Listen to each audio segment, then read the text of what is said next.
Well, hello everyone. It is Thursday, January the 7th. The year is now 2021. We'll have to get used to that. And we are going to continue our community Bible study, and we're doing a series of profiles in faith. And this one is the first of two about David, and this is about David, the future king.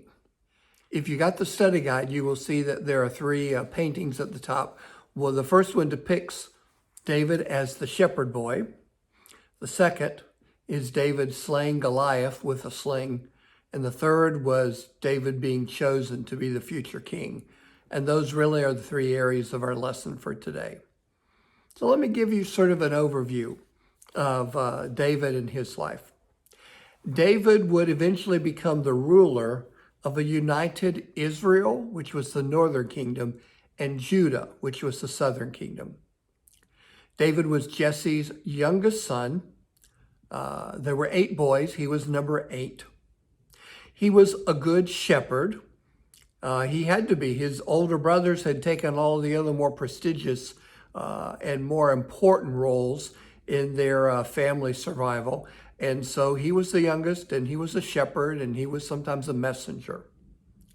But he also had time to develop as a musician, and we understand that he was quite good. David trusted in the Lord and volunteered to go to battle with the feared Goliath, which terrorized everyone else in the army of Israel. And Goliath was the Philistine, and they were winning the battle until David shows up.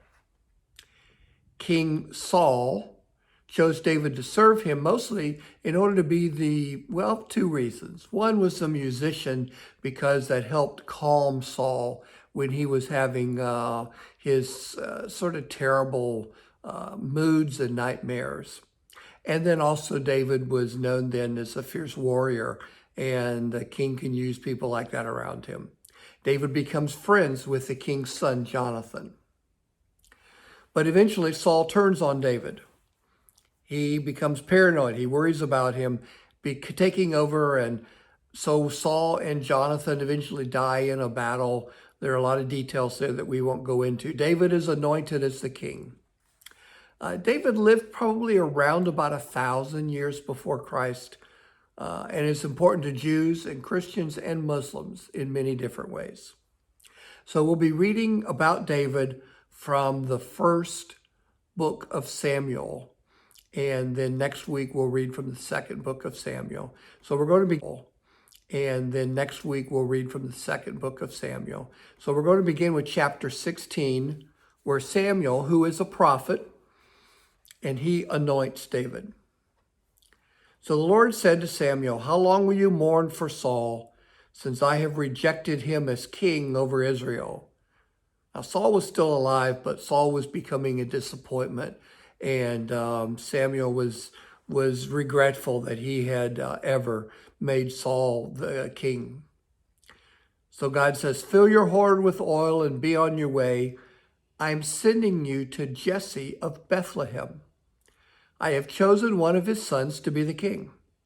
But Samuel said, "How can I go? If King Saul hears about it, he'll kill me." The Lord said, "Take a heifer with you and say, 'I've come to sacrifice to the Lord.' Invite Jesse to the sacrifice, and I'll show you what to do. You are to anoint for me the one I indicate." So Samuel did what the Lord said. When he arrived at Bethlehem, the elders of the town trembled when they met him. He was the famous prophet Samuel. And they asked, "Do you come in peace?" They were afraid that he was going to have a word of judgment or something. Samuel replied, "Yes, in peace. I have come to sacrifice to the Lord. So consecrate yourselves and come to the sacrifice with me." Then he consecrated Jesse and his sons and invited them also to this sacrifice. This became a public event. And when they arrived, Samuel saw Eliab, who was the oldest, and thought, "Surely God's anointed stands here before the Lord." But the Lord said to Samuel, "Do not consider his appearance or his height." He must have been an impressive young man, "for I have rejected him." The Lord does not look at things people look at. People look at the outward appearance, but the Lord looks at the heart. Boy, isn't that a good reminder for us not to judge people by their appearance, but to look at their hearts. So then Jesse called his second son, Abinadab, and had him pass in front of Samuel. But Samuel said, the Lord hasn't chosen this one either. Jesse then had Shema pass by, but Samuel said, nor has the Lord chosen this one. Jesse had 7 of his sons pass by before Samuel. But Samuel said, the Lord has not chosen one of these. And so he asked Jesse, are these all the sons you have? There is still the youngest, Jesse answered. He is out tending the sheep. See, it's clear that he was treated as the lesser, the less important. His older brothers got the attention. His older brothers were impressive. And David was getting the sort of tail end of things, except on this day. So Jesse sent for David and had him brought in. He had been out with the sheep. He was glowing with health.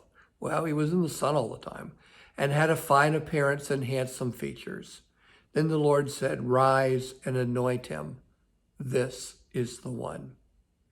So Samuel took the horn of oil and anointed David in the presence of his brothers. And from that day on, the Spirit of the Lord came powerfully upon David. Samuel then went to Ramah. So again with chapter 16, where Samuel, who is a prophet, and he anoints David. So the Lord said to Samuel, how long will you mourn for Saul, since I have rejected him as king over Israel?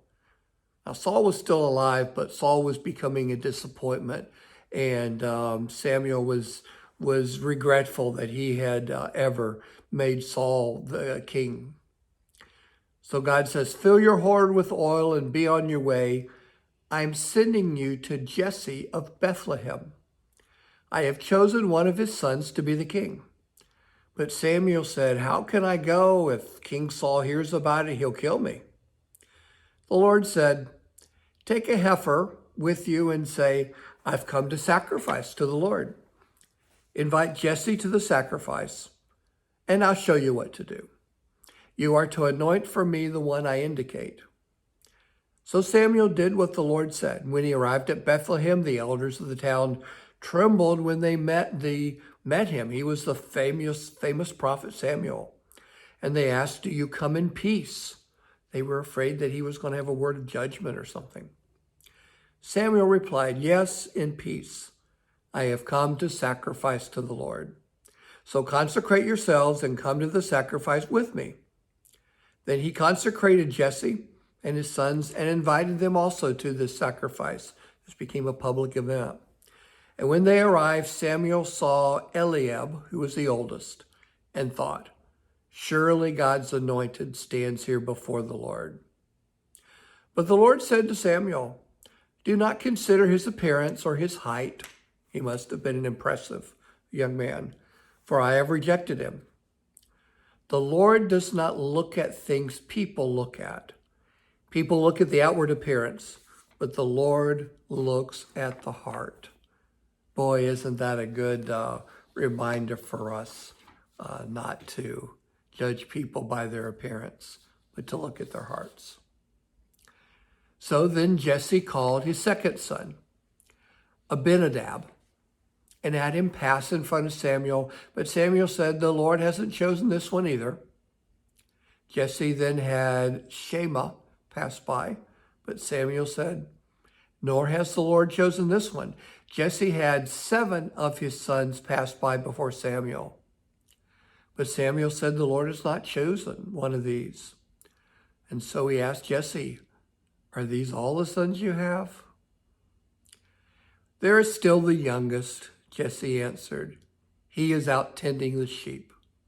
See, it's clear that he was treated as the lesser, the less important. His older brothers got the attention. His older brothers were impressive. And David was getting the sort of tail end of things, except on this day. So Jesse sent for David and had him brought in. He had been out with the sheep. He was glowing with health. Well, he was in the sun all the time, and had a fine appearance and handsome features. Then the Lord said, "Rise and anoint him. This is the one." So Samuel took the horn of oil and anointed David in the presence of his brothers. And from that day on, the Spirit of the Lord came powerfully upon David. Samuel then went to Ramah. So it was a secret outside of Jesse's family and those who were there. But David was chosen to eventually become the next king of Israel. Now, verse 14. Now the Spirit of the Lord had departed from Saul, and an evil spirit tormented him. Now today he probably gets some mental health treatment. We probably could do some things for him.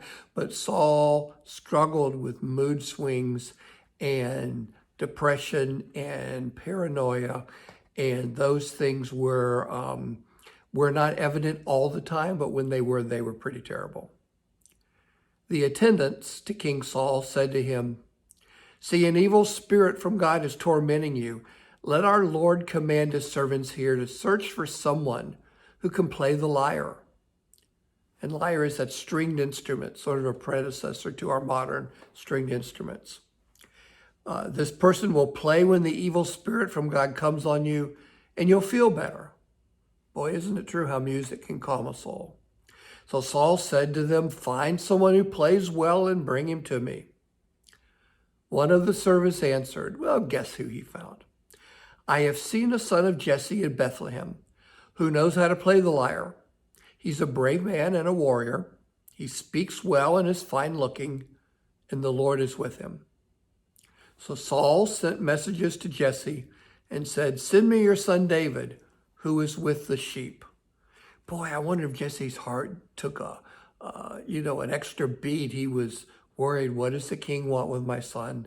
And how is this going to play out? Because he doesn't know that David has been chosen to follow him.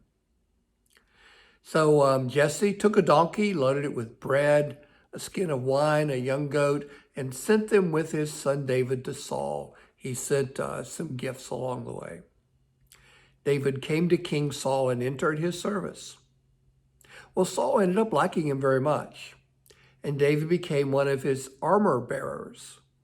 So he would be the musician. He would also bear armor. Then Saul sent word to Jesse, "Allow David to remain in my service, for I am pleased with him." I bet that was a relief. So whenever the Spirit from God came on Saul, David would take up his lyre and play. Then relief would come to Saul. He would feel better, and the evil spirit would leave him. So David was a good servant and was doing what he could to help calm and be a healing presence for the King Saul and his moods and things that were difficult. So now we're going to move on to chapter 17. Now this is the story that David is famous for, and we tell children, and there's always a children's play that gets acted out about David and Goliath. So listen to the story, chapter 17. Now the Philistines gathered their forces for war and assembled at Soko in Judah. Let me tell you, Israel and the Philistines were a little more on the coast and went up north. As far as I can figure, they probably often occupied what we now today would call Lebanon, parts of Syria on the coast, and maybe even down to the Gaza Strip. And then Israel had a little more of the inward and southward desert lands. So there was an ongoing wars between the Philistines and the Israelites. So the Philistines pitched camp, and forgive me as I pronounce these names, at Ephes Dammim, between Soka and Azekah. Obviously, people knew those locations. Saul and the Israelites assembled and camped in the valley of Elah and drew up their battle line to meet the Philistines. The Philistines occupied one hill on one side, the Israelites on the other, and the valley was in between. And there was going to be a serious battle on that valley. Verse 4, a champion from named Goliath, who was from Gath, came up and out of the Philistine camp. His height was 6 cubits and a span. He was taller than anyone else. He had a bronze helmet on his head, wore a coat of scale armor of bronze weighing 5,000 shekels. On his legs he had bronze greaves, and a bronze javelin was slung on his back. He was big and he could carry all this armor. His spear shaft was like a weaver's rod, not a little spear, but a huge thing. And its iron point weighed 600 shekels. His shield bearer went ahead of him. He was an imposing sight, a big man, armored where it would be difficult to hurt him. And he had that, his shaft, his spear was something that was terrifying to people. They were afraid that they could be hit by that. So Goliath stood out in the valley, shouted to the ranks of Israel, "Why do you come out and line up for battle? Am I not a Philistine, and aren't you servants of Saul? So choose a man, have him come down to me. If he's able to fight and kill me, we will be your subjects. But if I overcome him and kill him, you will be our subjects and serve us." And so Goliath said, "This day I defy the armies of Israel. Give me a man and let us fight each other." On hearing his words, Saul and all the Israelites were dismayed and terrified. And so no one would go out and meet Goliath. Now David was the son of an Ephrathite named Jesse, who was from Bethlehem in Judah. Jesse had 8 sons, and in Saul's time, Jesse was very old. Jesse's 3 oldest sons had followed Saul to the war. The firstborn was Eliab, the second Abinadab, and the third Shammah. David was the youngest. The 3 oldest followed Saul. But David went back and forth from Saul to tend his father's sheep at Bethlehem. Just back and forth, he was helping out, but he was not considered an impressive warrior. For 40 days, the Philistine named Goliath came forward every morning and every evening and took his stand, and no one would challenge him. Now one day Jesse said to his son David, "Take this ephah of roasted grain, a certain amount of grain, and 10 loaves of bread for your brothers, and hurry to their camp." He was trying to keep his sons alive and healthy. "Take along these 10 cheeses to the commander of their unit." See, keep the commander happy so that he would look out for his sons. And then he told David, "See how your brothers are and bring back some assurance from them." He was an old man worried about his 3 sons who were out at the war. There was Saul and all the men of Israel in the valley of Elah fighting against the Philistines. So early in the morning, David left the flock in care of a different shepherd, loaded up and set out as Jesse had directed. He reached the camp as the army was going out to its battle positions, shouting a war cry. Israel on one side and the Philippines on the other were drawing up their lines facing each other. This was not going to be a pretty sight. David left his things with the keeper of supplies and ran to the battle lines to ask how his brothers were.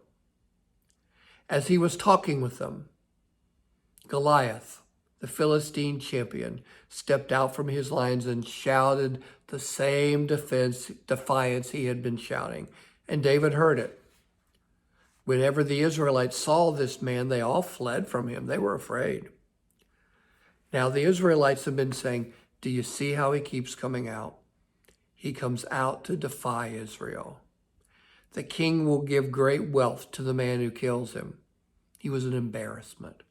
He will also give him his daughter in marriage and will exempt his family from taxes in Israel. They were looking for someone who could rise up and challenge Goliath.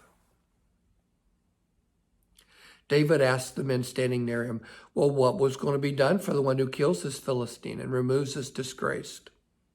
They repeated what they said, that this is what will be done for him. When David's older brother, Eliab, heard them speaking, he burned with anger and said, why have you come down here? Why did you leave those few sheep in the wilderness? He wanted David to go back home and be safe. I know how conceited you are and wicked your heart is. You came only to watch the battle, not to be of any help. You're not a good older brother. Now, what have I done, said David. Can't I even speak? So David turned away to someone else and brought up the same matter, and the men answered him the same thing. What David said was overheard and reported to Saul, and Saul the king sent for him. David said, let no one lose heart on account of this Philistine. Your servant will go and fight him.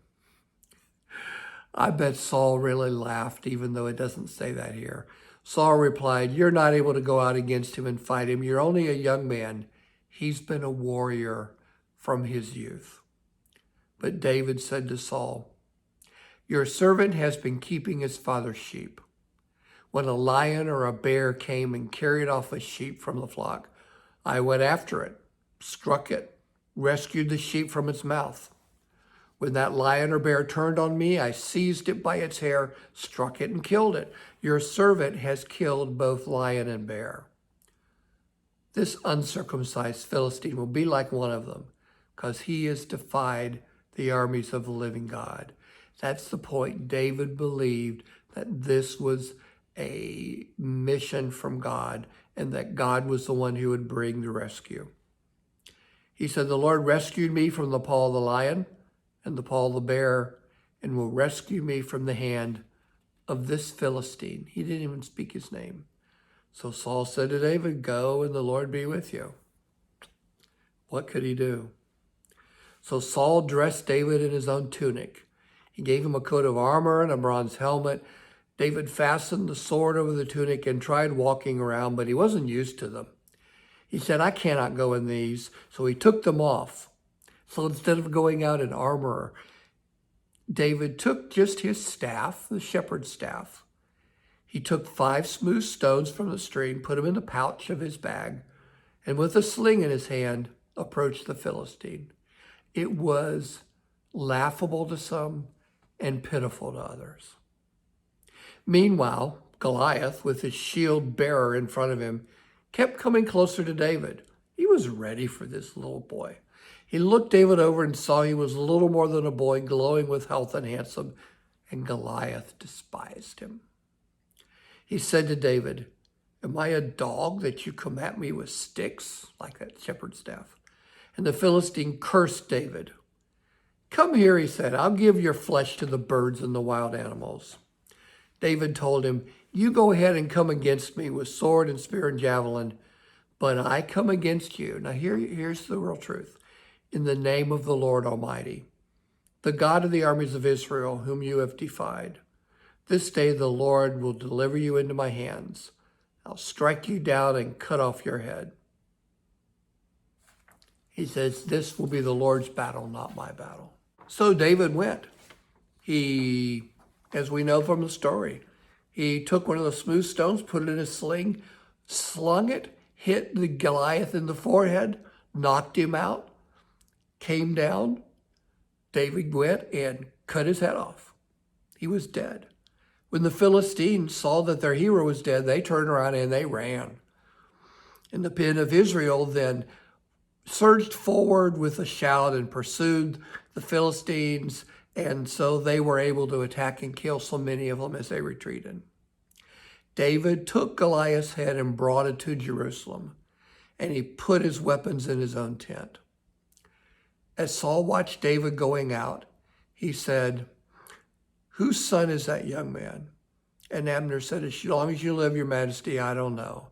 And the king said, find out who he was. And so David said, I am the son of your servant Jesse. Well, later on in chapter 19, Saul was having a more difficult time with those moods and those evil voices, and he tried to have David killed. But Jonathan, the son of the king, had taken a liking, and so he warns David that he was going to kill him, and managed to be able to spare David's life.